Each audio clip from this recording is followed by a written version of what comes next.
What's going on, everybody? Jolt here from the Token Minorities, and I am here with episode 3 of the League Wars, featuring the National Pokeball League against the National Pokemon League. And this time around, we have a different group of guests joining me today. We did not go over who's going to speak first, but go ahead and introduce yourselves, guys. Yo, what's going on, guys? I'm Akim Fernie. I'm not exactly in the NPL, but he's just here as a guest. We found him on the street and decided to take pity on him, and now we can't get rid of him. Anyone want to take him off our hands, please? With that note, I'm Aberforth. I make videos on this channel too. You might have seen them, you might not. I'm also in the NPL, have my own channel. Someone else take over. I'm running out of things to say. What's up, guys? Gypsy here. I'm in the NPL and I like Pokemon. And I'm going to narrate my battle here today. Yo, I'm Rizzy Pal, and I like Pokemon too, Pokemon School. Yo, Riz, you're cool. Oh, thanks. Merc, are you here? Alright, so let's... Oh, Merc left? Okay, well, I guess that's it then, for now. To start things off today, we have the series between Gypsy King and Mega Lugia, two of the top players from our respective leagues. And, this turned out to be a pretty good set, most definitely. But Gypsy is here in call, so I will go ahead and let him take the lead on this one. Alright, thanks, mate. Yep, so I'll just give a quick little rundown of the team that I brought game 1. First up, we've got Manaphy. I've drafted a pretty solid team, in my opinion. Like, we all drafted our own, as I mentioned in the first video that Joel put up for the series. Like, we all drafted teams together and kind of tried to make optimal drafts for one another. I feel as though I've drafted a really solid team, but as you can see, my man Mega Lugia has kind of C-teamed me really well. Not intentionally, obviously, but he's just coincidentally drafted a really fantastic matchup against mine. Manaphy is going to really struggle to do work against the Shaman and the Lugia, as well as like an AV Funeral, so that's definitely something I took into account when building. I'm actually bringing like an AV Manaphy. I do need to switch into Nidoking, as that thing is just a beast to my team, so I've got an AV knockoff U-turn. He also has a Chansey on his team, so Manaphy just has a really shocking matchup versus his team. So I felt as though AV Manaphy was the best sort of utility I could get out of it in the first game anyway. Let me just back up a second. Did you call Latias Lugia? Did I? I think you did. Yes, you did. Sorry, I thought that was funny. I was just thinking, he drafted Lugia? That's legal? That would be some next level C-teaming right there. No, yeah, he's got Latias. It's my mistake. So I've got the knockoff for U-turn. I've got Scald or Surf. I think it was Scald to do damage to it. It Oko's Nidoking if he's like naive with the investment that I have. And I think my last move was Ice Beam to hit Shaman. Then we've got Adamant Lopunny, pretty standard set. I've got Healing Wish because I felt as though Lopunny wasn't going to do much work this game because of Skarn and Latios being around here anyway, so Healing Wish into Manaphy or something like Whimsicott or Hydreigon could be pretty crucial. Next up we've got Encore, Prankster Whimsicott, here to Encore lock Mega Latias if it wants to set up. U-turn is really nice for momentum. Momentum is really important. I've got momentum like 3 of my 6 mons, so momentum grabbing is pretty key. I've got just like Moonblast and Giga Drain to the likes of Azumarill. If he's like a belly drum set, I can tank a +6 Aqua Jet and deal huge damage with the Energy Ball. Next up we have AV Metagross, pretty standard. Can take hits from Mega Latias, can take hits from Shaman if need be. Can take a +6 Aqua Jet with the investment I have from Azumarill. Do big damage back. And then we've got specially defensive Zapdos and physically defensive Hydreigon. So physically defensive Hydreigon is here as somewhat of a switch into Tyranitar. I can roost up on crunches and such. Stone Edges are still going to do a ton, but I can potentially scare him out with a superpower. And yeah, that is the team. So a pretty unorthodox team. Like I couldn't really run the optimal set that I wanted to, purely because of the matchup that I faced. But yeah, we'll jump into the match. So he leads off with Skarmory, as I lead off with Lopunny. Lopunny's not doing anything to Skarmory. He could potentially be Rocky Helmet, and I wanted to scout his set just to get an idea of damage-wise and see what his item was. So he's not Helmet, so that's pretty good for Lopunny, but he's leftovers. So yeah, Lopunny's not really doing much to a full health Skarmory. So I go into Zapdos, just trying to scare it out. If he wants to set up rocks, I can defog away. And I do want to defog because I'll be switching a lot. He just goes into his Tyranitar, which is an easy, safe switch into Zapdos. At this point in time, like, I have no idea what this Tyranitar set is, so I just raw switch out because I don't want to risk him being scarfed and like critting me with Stone Edge. So he goes for Ice Punch. It does nothing to Hydreigon, so he's not very offensive, even though I am defensive Hydreigon. He's most likely to support Tyranitar. But he switches out, scouting for the fighting type move, goes into his Shaman, which actually turns out to be an Assault Vest Shaman, so that's pretty interesting. He's likely to got Dazzling Gleam, so I don't really want to stay in. I see he switches out to Tyranitar. I don't know what he was expecting that turn, maybe expecting my Shaman to come back in. Metagross comes in, free Hammer Arm, and you can't really do much to the Scam. The good thing about Hammer Arm is I can continue to lower my speed, eventually like being slower than his Roost, so I can like deal big damage to him. But he just Toxics my Zapdos, he makes a good play, gets that Toxic off on the Zapdos, which is pretty key because we'll be whittling down my especially defensive check. But I figure he's going to bring in Tyranitar here as I go into Manaphy, trying to scare him out. If I can get a knockoff off on the Shaman, that would be pretty big. But he actually stays in with Tyranitar just to get the T-Wave off, so this is pretty interesting playing his part. I'm okay with being T-Wave, like, it's better than being Toxic, in all honesty. I U-turn out here expecting him to switch out, but he reveals the Thunder, and that does nothing to Manaphy, but it's, very interesting Tyranitar set. I don't really know what Thunder was for, like, apart from the Manaphy. Like, if I'm Talbot, I kind of beat this Tyranitar anyway. If I'm Rain Dance, I beat it, so, yeah, interesting prep on his part. I U-turn out here, expecting him to switch, and I can just bring back an Hydreigon. Now, I can Dark Pulse upon here, but I figured, though, getting damage on the Scam was more crucial, so I just get off the Dark Pulse here. As I actually get the flinch, which is pretty nice. I can't complain about that. I taunt here in case he wants to roost up. He's a pretty specially defensive. Like I don't think he's fully specially defensive, but he's definitely mixed defensive because he didn't take that much from the Dark Pulse. And he reveals Mental Herb Azu, so he's Belly Drum for sure. But I switch out into my Zapdos here, knowing I can easily tank a non-close banded Play Rough if he misses the Play Rough. So I'm getting a bit of luck here. It wouldn't have killed Zapdos, and I would have been able to Volt Switch out if he wanted to stay in. But he most likely would just switch back out to Tyranitar as a healed up. But even so, it's unfortunate for him. I Volt on the Shaman, so the Shaman is getting whittled, which is pretty nice. The Manaphy and Hydreigon. And he allows me to get crucial damage off in the Manaphy. I freeze, but it doesn't matter. He wasn't going to stay next turn and sack off his Manaphy anyway, so he was going to switch out regardless. As I can just Thunder Punch the incoming Skarmory. And now I can just Hammer Arm because he will try and essentially roost, and I can just start lowering my speed. Eventually being able to hit pure Steel type if he wants to stay in and roost up on me, but I actually take up the Skarm. So this is big, so Lopunny's looking in a better spot now. He just brings in his Azu and knocks off, and I don't want to stay in, I don't want to switch out and risk him belly drumming up, so I just go for the Thunder Punch knowing that it's going to deal at least over 50.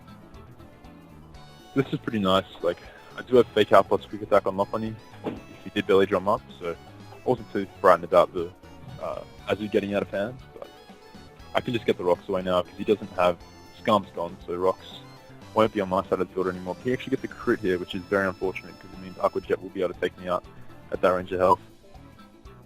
So I predict the Aqua Jet going to my Wind Scott. This keeping Zapdos around is pretty nice. You can roost up potentially on the Shaman if it's like a no speed Shaman, so, and it's a nice sack spot anyway. So in comes Nidoking, and we go out into the Zapdos just to sack it off because I do want to free switch into my Manaphy or my Lopunny. So I actually got Hydreigon here, knowing I can take a Sludge Wave, I guess. Not quite sure why I did that. I just Dark Pulse here. I can pretty much take on this Tyranitar. I taunt it because I don't want him to T-Wave me, or like set up rocks. He's like a rocks Tyranitar.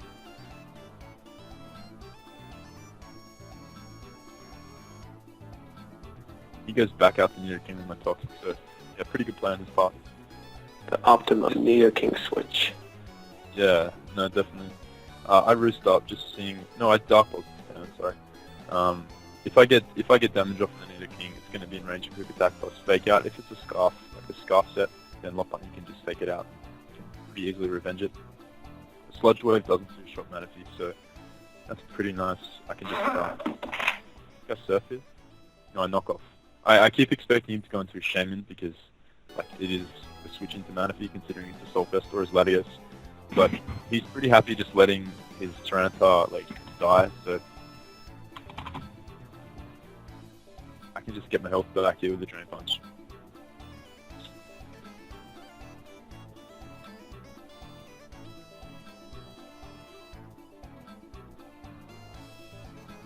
So healing rush up here because Manaphy is really important. Manaphy beats the Nidoking and the Nidoking beats everything else on my team potentially. So I needed to heal up Manaphy. This Mega Latios is either going to start calm lining up or it's just going to hit me with a Psychic. Manaphy can easily tank that as AV. So I'd go into my Whimsicott here because I can just Encore it if it does want to set up versus my Whimsicott. And because he's a Soulfest, like I know he's not going to rest up or anything like that, so I can go into my Hydreigon here.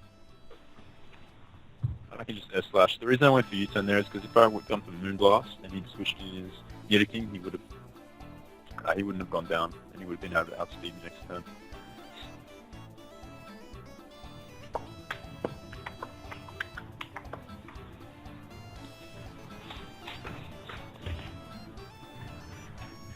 Basically, the combination of Manaphy and Whimsicott is going to wrap up the game because like, I can just keep grabbing with Latios can't do much to Manaphy.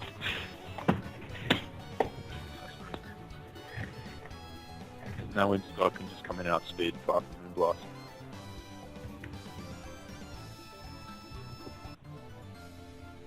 Yeah, this seemed like really good prep on your end, as always.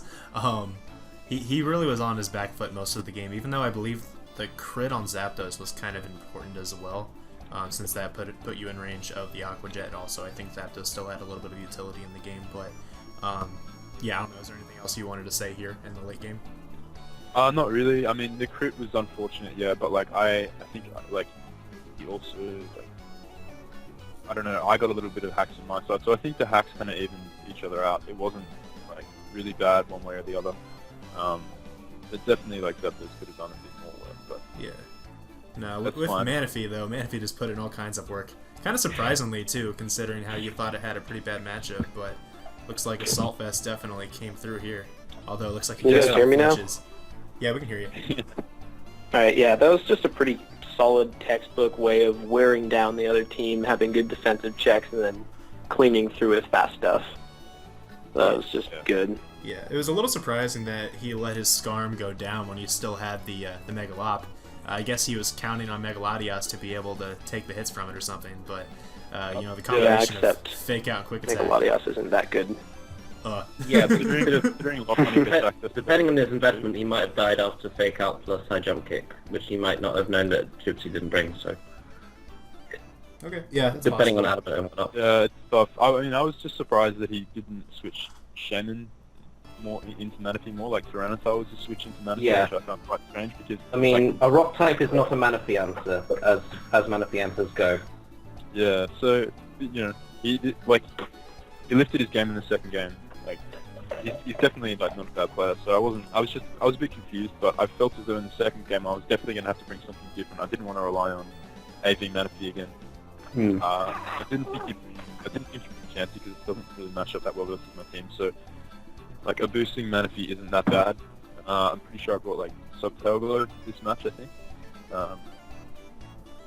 I actually brought Nidoking. I brought Nidoqueen. Yeah. I felt as though I lacked a bit of power. Like Hydreigon was nice for Tyranitar, but Nidoqueen kind of does the same job. Like it checks it in a sense defensively, and like the breaking power of Nidoqueen, I felt as though was really important. Like I'm running Poison Jab and a fairly fast Nidoqueen, enough to outpace like regular speed Azumarill, not like max speed Jolly, I think, but I had enough to outpace like max Adamant. And I was Earthquake, Poison Jab, Flamethrower for the Skarm, and it does quite a lot of work for his team. Shaman can't kill me, and a pretty similar Megalopony set. The Zapdos set was especially defensive again, the same Whimsicott set, and I think I brought banned Metagross this time. Can I just ask why you didn't run fully special Nidoqueen if you were running Earthquake and Poison Jab instead of? Because I felt as though like it was likely he could be like Assault Vest as usual, and Sludge Wave doesn't kill if he's Okay. Assault Vest. So and also Earthquake does more to T-Tar, and Assault Vest Shaman as well was another reason I didn't, because Poison Jab kills, but Sludge Wave is Assault Vest, and Manaphy doesn't. So. Okay, then fair enough. Just curious. Yeah. Okay, so ready to jump into this one then? Yeah, we'll jump in. So the top is Zoom Roll, and I'm not even going to mess around, I'm just going to go straight for the Poison Jab. Taking out the Zoom Roll turn 1, which is really nice. That's a big strike on, so I was pretty happy about that. And Megaladios, I'm not saying, so... the reason I got the Zapdos here is because I own Volt Switch. Like, if he wants to set up versus my Zapdos like a Carmine or a Sub, I get the slow Volt Switch into Whimsicott, and I can then Encore him, which is really nice. I didn't want to go hard into Whimsicott, because Whimsicott is important. So go for the Toxic here, expecting the T-Tar to come in. Or even if, like, Latios stays in there, then it gets Toxic, which is pretty nice. And Nidoqueen's a pretty safe check. Like, he brings T-Wave Tyranitar again, which is interesting. Like, T-Wave isn't amazing versus my team. But... So I'm Shukaberry, and that allows me to comfortably take... It basically allowed me to 1v1 the Nidoking, like, at full health. Nidoqueen goes down to no. Nidoqueen can live it.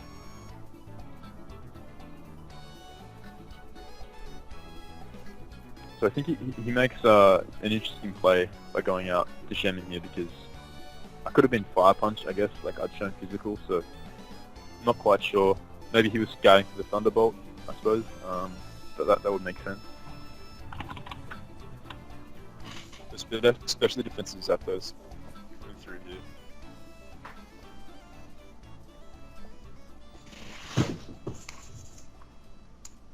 Because now I can go out to Manaphy. I thought this is that he would likely switch into his Dranitar, but if he went raw into Nidoking, I didn't want to risk the Volt Switch, so he just went straight up with the Manaphy switch. And now I've gone to Nidoking expecting him to T-Wave, because he's shown like he's just happy to spam T-Wave, but he actually Earthquakes on the Manaphy, so like was I a setup Manaphy? Like I really don't understand the play. It feels like the brain down with Command or Pokeball, but Earthquake would have done nothing considering his leftover support variant, so yeah, really don't understand that play at all, but it worked out for him, so I can't really do anything about it.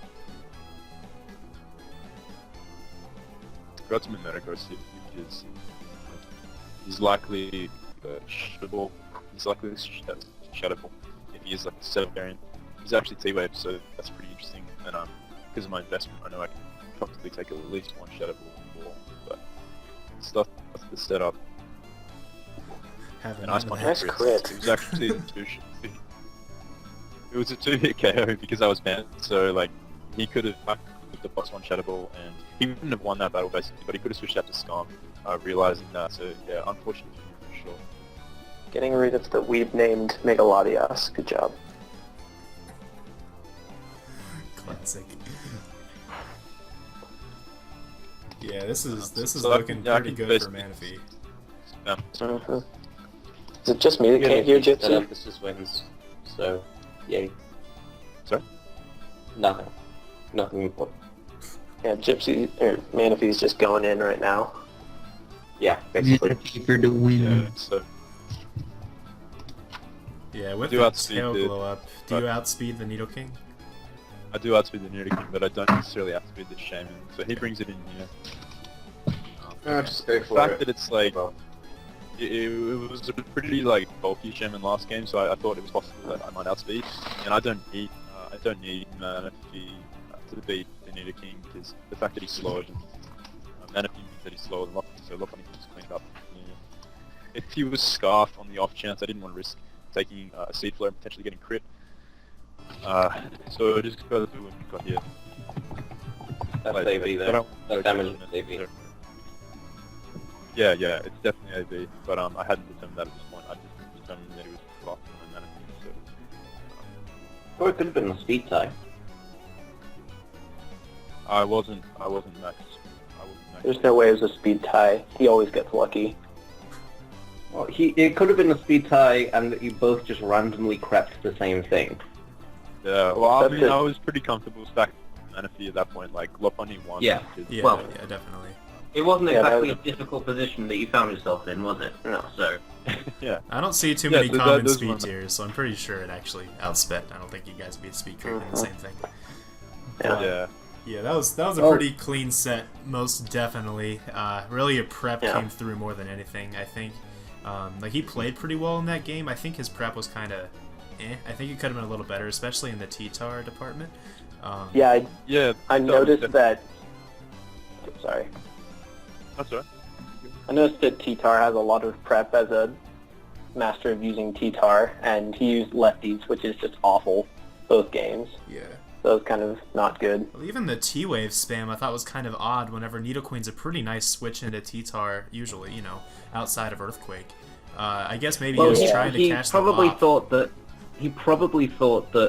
given that Gypsy had seen Earthquake, he'd refrain from switching it in. But I mean, it's not like it died to the first one. And forgive my memory, was Lopunny Mega Evolved at that point? I don't think it was. No. In which case, T-waving it would have been useless because Lopunny gets Limber as its pre-Mega ability. Yeah, He was just I predicting it to I be could scroll T-Charm back, at that. but I don't know. Maybe No, he was predicting it to be it wasn't T-Charm. evolved, so Yeah, it it was wasn't evolved, pretty so T-wave would have like, done nothing. Manaphy versus the Tyranitar, like, chances Yeah. are, like, I could have even been, like, multi, like a defensive Yeah. Armand or defensive Tailglow set variant, like, even with Rain Dance, like, I Yeah. don't know, I don't understand the Earthquake play. If anything, I would have switched out the hard switch to Shaman on the Manaphy to threaten the out, because he was likely max speed Assault Burst, C-Flat, like, I think I don't understand. I think his thought Like that, process but- was probably something along the lines of he ran Thunder in the last set, right? So he probably was thinking you to expect something similar, right, and go into a ground type or your Whimsicott or something. Well, I mean, Whimsicott would be good against Earthquake too, so he probably was expecting the Nidoqueen, expecting you to expect the Thunder for whatever reason. So I don't know. That's just my yeah. guess. Well, it worked, so It did. Yeah, exactly. we can't I fault say the man anything for about it. we can't fault the man for Earthquaking the Poison type on the switch in. That's right. No, it worked out for him, so you can't say anything about it. Yeah. Okay, so then with that, the real NPL advances to a 4-1 lead in this. So you know we're halfway there. We want to hit 8 in order to win this war. We now have 4, so we have at the least 4 more sets that we have to play in order to win this. But you know, let's go ahead and hop on over to the next one, which is featuring Aberforth, fellow member of the Token Minorities, and he has his own channel, of course. Definitely check out the channels of all these guys that are with me today. They'll be in the description below. All pretty cool guys, all solid at the format as well. So Also, shout out to Trev for being the only loss losing to Skill Swap Mew. Good job, him. Only left thus far, yeah. Yeah, There so are far. times we shit talk or we bad talk Trev. Yeah. Yeah. sure, this is our intermission where we bad talk Trev. Go crazy, guys. Trev is bad. Okay, so I played a guy called Reckless Bats for this tour, for the war basically, and I had a pretty decent team. As Gypsy mentioned, we did try and optimize each other's drafts, and I enjoyed the draft that I ended up being given. And he had a pretty threatening matchup for me. He had a Cresselia basically, and that's really difficult for most teams to try and take down. But I did think I would try and deal with it as best I could. So I just decided to bring a couple of neat sets that I tried for this series. We were leading, I think, 3-1 when I did this first game, so I wasn't feeling that much pressure. So I did just choose a couple of quote-unquote mini sets so that I could. Sex. Ooh. That's what I I heard didn't too. say sex. I said I didn't intend to say I don't know, sex. guys. I heard Accent sex. lines. I heard sex. FETS. Because I knew I had faith in the rest of our league that we would end up winning the war, and I just wanted to try out a couple sets that I liked. So I don't think I brought V-Create on Victini once in the entire set. So that should say something. But if we want to just hop right into the game. All right. So I decided to leave Keldeo. He drafted Mega Bonnet, which I thought was a bit of a weird pick, but who am I to judge?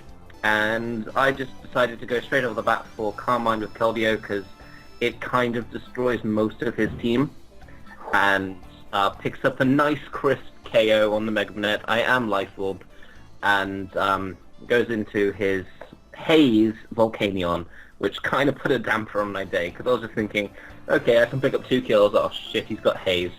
But Keldeo can still 1v1 this Volcanion so long as I don't get parried. And I do just go for bats, basically. And he decides to make a good play and switch into a Zapdos here, as I just go for Sacred Sword because I'm terrible and I didn't predict that. But I can still save Keldeo for a sack later, especially when I do have such a good switch in being Donphan. And I can just take the opportunity to get up my rocks, or fire off a Stone Edge. My bad, wrong game. As you can see that I was not a very defensive Donphan by virtue of that damage from knockoff. As that tells me he's actually banded, I believe. And Donphan did not take that well at all, but I did get my rocks up at least, as he goes out into his Cresselia, fires off an Ice Beam, and my Klefki can take that easily. But I'm here anticipating a switch into the Bisharp. I was not anticipating a switch into the Zapdos, which is why I went Howlucha, because I thought that I could take advantage of the Bisharp as I go for Stone Edge and narrowly miss out on the KO, meaning he gets the defog off, which was not very nice for me. But here he goes Lando, as I just go for Acrobatics, because I didn't want to miss Stone Edge. Howlucha's so weak. Oh my goodness. What's that set, though? Well, I mean, I was -1 with an item, so I let him kill Keldeo, and then I go Donphan just to get up my rocks again, because I know I can Ice Shard the Zapdos if he goes straight toss into it, and Zapdos dies upon entry to rocks, so yay.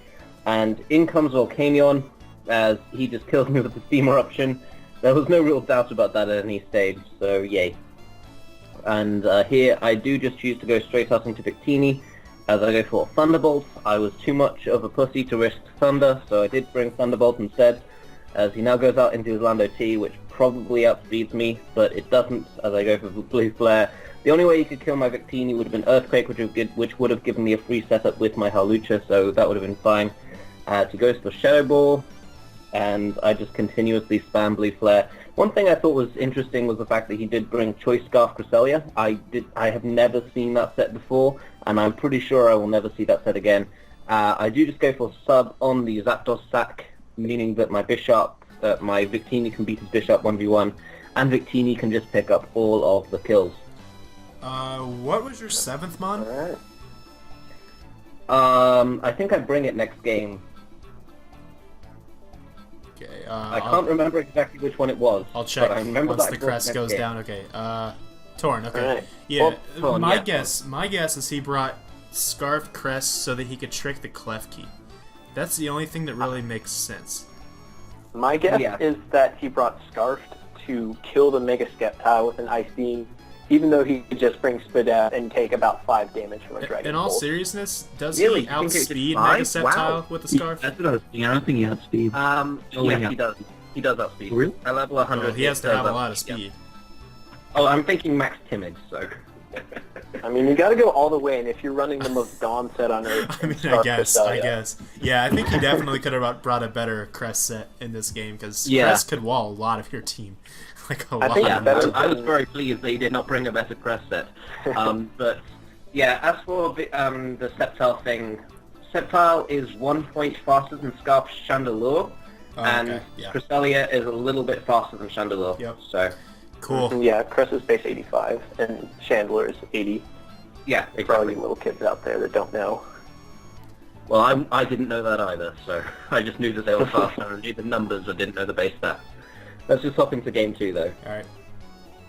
As I did bring Thorn this time, and this game, I'll just tell you the strategy that I had for this game. For this game, I brought Limber, Agility, SD, Baton Pass, Howlucha. No, I didn't bring Agility, or I didn't bring SD. I brought one of the two. I brought Baton past Halucha with Limber because I wanted to see if I could make it work. And I had several recipients, like Taunty is physical, as is Septile, as is Donphan. So let's just get into the game, because he brought Cobalion, which was his seventh that he didn't bring last time. As I do just bring Victini, it's Culverberry sets, and he just goes for Protect once again, and I just go for another blue flare, because yeah, I didn't bring V38. As he reveals Disable, which was something that really surprised me. I do have Shadow Ball, which is a 2-hit KO, but Shadow Claw is a huge hit on Victini, and I'm not staying in to take a Shadow Sneak, especially when I do have Donphan. As he actually predicts that, well, he predicts me to not stay in pretty nicely, so Donphan is able to get up Stealth Rock. I don't think he even had Shadow Sneak. I don't want Victini to die upon rocks, so I do just switch straight into it, but I realize that setting up rocks on the Rapid Spinner might not have been his play. So, I was actually more break for some reason. But Halucha was my switch-in, as I do just go for the sub and taunt to prevent, I don't know, roar or something. I'm guessing at this point. So, yeah, just subbing down. What is this set? That's a good question. I was Landsat Berry. I was Landsat Berry. Oh my god, what? The Landsat passes in. Okay, this is too much heat. I can't take this. Shout out to Riv. But that gives me a free switch into Keldeo. He burns my Keldeo, but I mean it's a Keldeo. As I just go for Secret Sword. If I got a crit, I would have killed, but alas, as he actually reveals Power Herb Solar Beam, so the Landsat pass failed. God. And now my Halucha is completely useless too, because I don't have an attacking move. But anyway, in comes Septile, and I do just go for a sub. I am sub SD, so... No, I'm sub-toxic, but I believe I'm physical. It has been a while since I have played these games, I would like to point that out. Yeah, this is being At least recorded you like thought 2 Dark weeks, this 2 time. weeks after we finished. Or more than that, maybe. Yeah. So, Halucha is useless, as he actually decides to switch out from the counter into the other thing, for no reason, pretty much. As I just go for a taunt, I don't know, I'm sacking off at this point. I still don't have an attacking move, so his attempts to sack his Bennett, while appreciated, are pretty useless as well. And I just go for Rapid Spin there, try and fool him into attacking me, but no, he does just go for Destiny Bond, so my Donphan goes down too. And here I go, Halucha, just to taunt.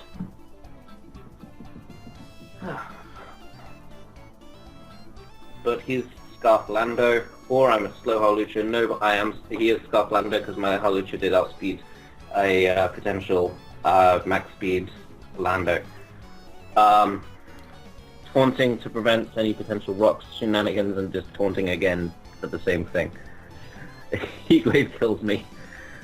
He didn't want to risk my Septile getting a +1 special attack, so now I go Torn, and I just reveal the normal gem Thrash. Ooh. What is this? For the Never best said. coverage. I never said that I brought the ideal team. Far from But you it. brought the best. But you brought the I best brought- looking team. I brought Defiant Tornadus. Oh my god, the Defiant boost. So that I If only he wasn't Scarflando, this could actually be hilarious. Yeah. It could have been, but alas. And also Cobalion can take one. And it Why turned didn't out you that let I was speed- enough too. Oh. Kidding. So, Yeah, Yeah. you deserve to lose this game. yeah, I probably deserve to lose this game. This was a defensive Sub-toxic style. Subtoxic synthesis. What's your attack? Giga Yeah, Dragon. Subtoxic Synth and Giga and, Gone. yeah, bye. The crit explosion. There it is. I mean, I could have lived the explosion, but then I wouldn't have lived the Crystalia, so... Welcome to Game 3, as I just got lazy and brought the same team from Game 1. And correct me if I'm wrong, but I believe he brought the exact same team as last game. It's the same 6, yeah. It looks Yeah, like I mean, it. in the same order as well. So, Alright. and I forgot to get my custom avatar for this one as well. That's annoying. Oh no. That's a shame. Know what the... Okay, Oh, never mind. hey, what the? Okay, well, I guess I led with Victini then. Backing up. What the hell are you doing, Joel? Joel, work. Joel's Premature detonation, I'm sorry. Joel, what are you doing? I clicked too soon, man. I guess I led with Victini then. So now do you want to just start? get into it. Yeah, just get into it. We've started already. I didn't want to 1v1 the Volcanion with Victini, so just Why didn't you bring... Honestly, though, that was the chance to bring roleplay to hard counter the Volcanion. Oh, What? What is roleplay? I don't even know It the co- move. It copies the opponent's ability, so you just get water absorb and you counter the Volk. Wait, Does what? Victini honestly get that? It does. It Oh does. my god, that's amazing. I will... I don't play Volcanion this season. Find a use for that, please. I want to see that happen. I'll see. But here's where I brought the physical Sceptile. And he keeps bringing Mega Bayonet, which is interesting. As he failed to Mega Evolve there, but ISD'd, so kind of unfortunate for him. But goes for a double protect, as he told me that it was fine, that I could just go on and attack, so I did. And then Mega Sceptile got a kill with SD, which I was pleased by.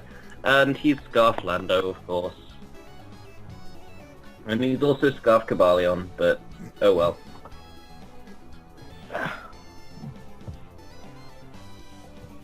The Scarf Cabalion into Sacred Sword does not give my Hawlucha much to fear though, so I can just go into that. This is not sub Lansatberry Pass. This is just sub. As I've messed up my EVs, and my sub is not enough to prevent me from reaching the 51% or whatever. And here I go for sub because I actually lose my item here, and I think that maybe this means that I don't lose my sub to his Scarf knockoff, and I don't. So that's amazing. And now I'm sub SD with acrobatics, and I outspeed the entirety of his team, and I can just get up the sub. So I actually choose to get up an SD there because reasons, I guess. Read. Great. Yeah, that's a pretty fair summary.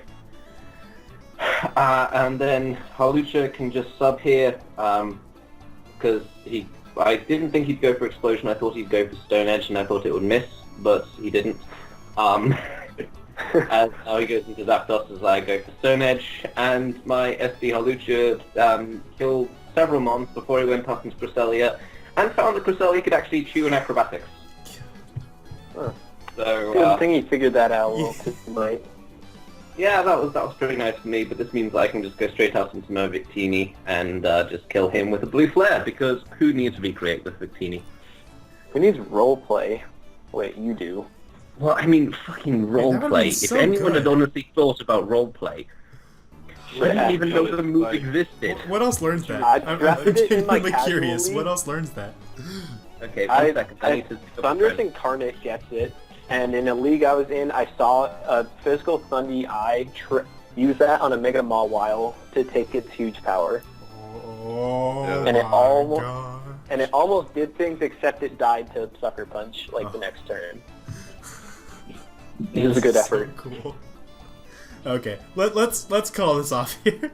Let's end it here. So thanks for watching, guys, and I hope you will join us for episode 4. I don't know who's going to be with me yet, but I guess we'll find out. No And- one's going to be. Joss is going to be on his own because no one likes Well, I him. sure hope not. That'd be No, very sad. no, it's not even going to be Joel. It's just going to be empty screen recording. So sad.